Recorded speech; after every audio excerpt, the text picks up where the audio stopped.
Olá e bem-vindo a mais um episódio do podcast Biogeo Passo a Passo. Hoje vamos aprofundar o fascinante mundo das rochas sedimentares. Rochas que se formam à superfície, onde o tempo, a água e a atmosfera trabalham como artesãos pacientes. Imagina que cada camada de sedimentos é como uma folha de papel pousada lentamente sobre outra até formar um livro inteiro de histórias geológicas. Vamos então começar a falar de rochas sedimentares. Um conceito indispensável é o da sedimentogênese, que se refere ao nascimento dos sedimentos. Então, a sedimentogênese é o conjunto de processos que transformam rochas dispostas à superfície em sedimentos. Organizamos os processos da sedimentogênese em quatro etapas sequenciais. A primeira é a meteorização, em que a rocha se desagrega físico-quimicamente. Segue-se a erosão, em que os fragmentos são removidos da rocha-mãe. A seguir, o transporte, em que os sedimentos são deslocados pela água, vento, gelo ou gravidade. E ainda a deposição, quando a energia do meio diminui e os sedimentos assentam. Isto é como partir um biscoito duro, afastar os pedaços, levá-los na mão e deixá-los cair num prato. A meteorização é assim o primeiro passo da cimentogênese e pode ser físico-química, como acabei de dizer. A meteorização física desagrega a rocha sem alterar a sua composição. E ela inclui a crioclastia, em que a água congela nas fendas, se expande e aumenta as fendas. A termoclastia, em que há a dilatação e contração por variações de temperatura, o que provoca a formação de diáclases, que são pequenas fendas na rocha. A haloclastia, em que cristais de sal, ao crescer dentro das fendas, aumentam essas fendas da rocha. A bioclastia física, em que estruturas dos seres vivos forçam fraturas desagregando a rocha. Há ainda um outro tipo de meteorização física que é o alívio de pressão. Este processo ocorre quando uma rocha profunda chega à superfície, a pressão diminuiu e a rocha expande ligeiramente, abrindo fraturas. Já a meteorização química altera a composição mineralógica da rocha e ela inclui a hidrólise, em que a água transforma os minerais, a oxidação, em que há uma reação com o oxigênio, é, por exemplo, típica de minerais com ferro, a dissolução, em que os minerais solúveis desaparecem na água ou na água ácida, como ocorre, por exemplo, na carbonatação. Neste processo, o CO2 atmosférico é essencial e quando se dissolve na água, ele forma ácido carbónico e é esse ácido carbónico que reage com as rochas calcárias. Por último, temos a hidratação, em que ocorre a incorporação de água na estrutura dos minerais, fazendo-os inchar. Depois da meteorização produzir os fragmentos, a erosão remove-os, o transporte desloca-os e a deposição acumula-os em novos ambientes. Vamos aprofundar um pouco estes processos porque cada um deles conta uma história diferente sobre como a água e a atmosfera transformam as rochas. Assim, a hidrólise é uma reação entre a água e minerais silicatados, especialmente os feldspatos. A água infiltra-se nas fraturas e reage com os íons do mineral, substituindo alguns deles por íons de hidrogênio. O resultado é a formação de argilas, minerais muito estáveis à superfície. Imagina um granito exposto à chuva durante milhares de anos. Os seus feldspatos começam a alterar-se lentamente por hidrólise, transformando-se em caolinite, uma argila branca e macia.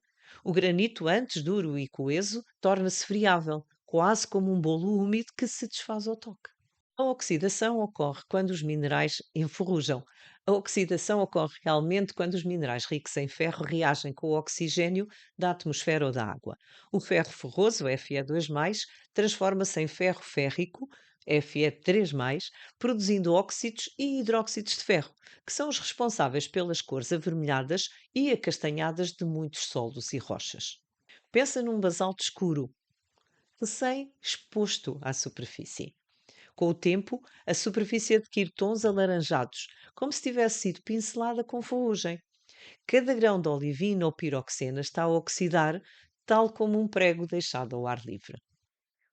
Consideremos agora a dissolução. Ela ocorre quando os minerais literalmente desaparecem na água.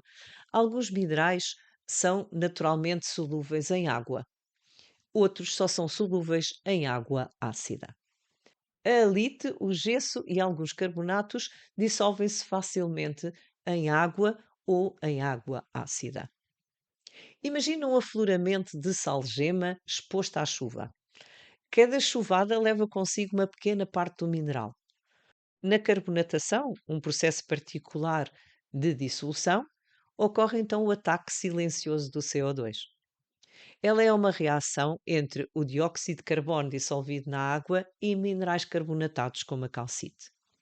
A calcite que é carbonato de cálcio.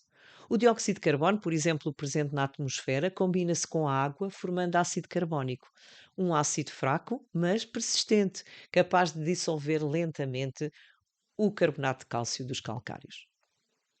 Imagina uma gota de chuva a infiltrar-se numa fratura de calcário. A gota reage com a calcite, carbonato de cálcio, dissolvendo e alargando a fratura. Milhões de gotas depois, essa pequena fissura pode transformar-se numa dolina ou numa gruta inteira. Consideramos por último a hidratação, um processo de meteorização química em que moléculas de água entram na estrutura cristalina do mineral, fazendo inchar e enfraquecer. É exemplo deste processo a anidrite que se transforma em gesso ao incorporar água.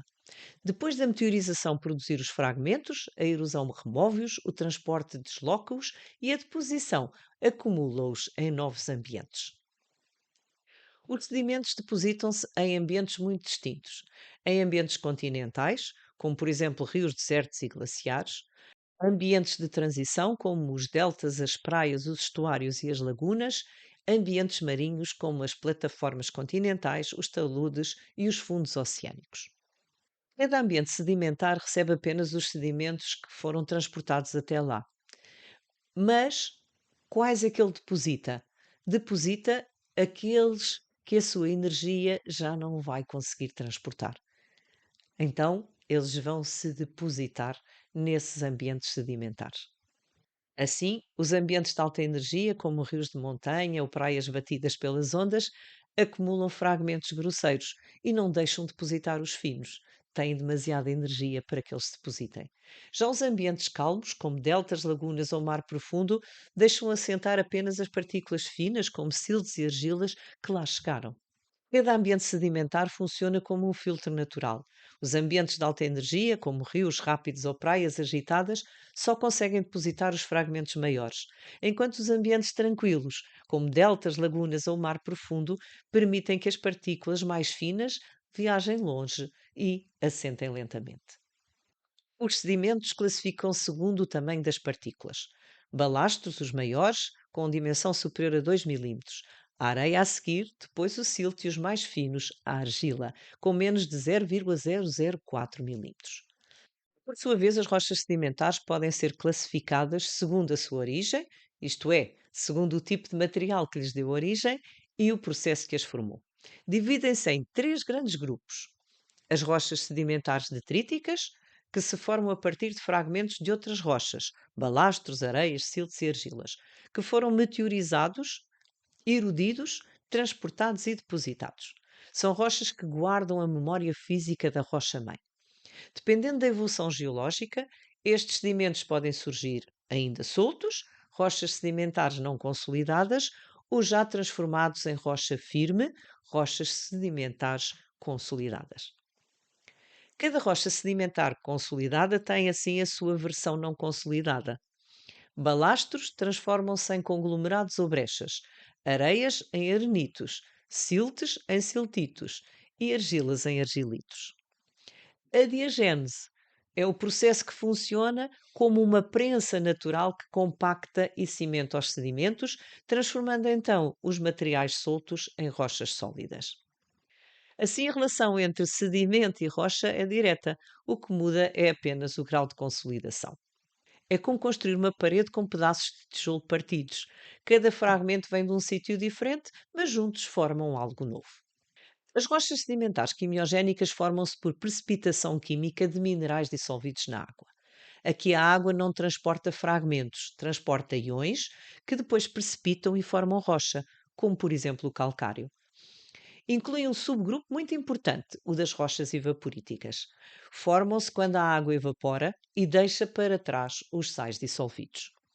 São exemplo de evaporitos a alite, que é um constituinte do salgema, e o gesso. São típicos de ambientes como os lagos salinos, as bacias fechadas em climas áridos ou as margens de mares rasos, todos eles onde a evaporação excede a precipitação.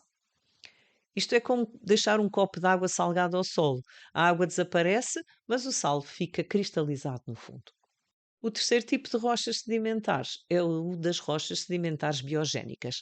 Elas formam-se a partir de restos de seres vivos, quer seja material carbonatado, sílica biogénica ou matéria orgânica.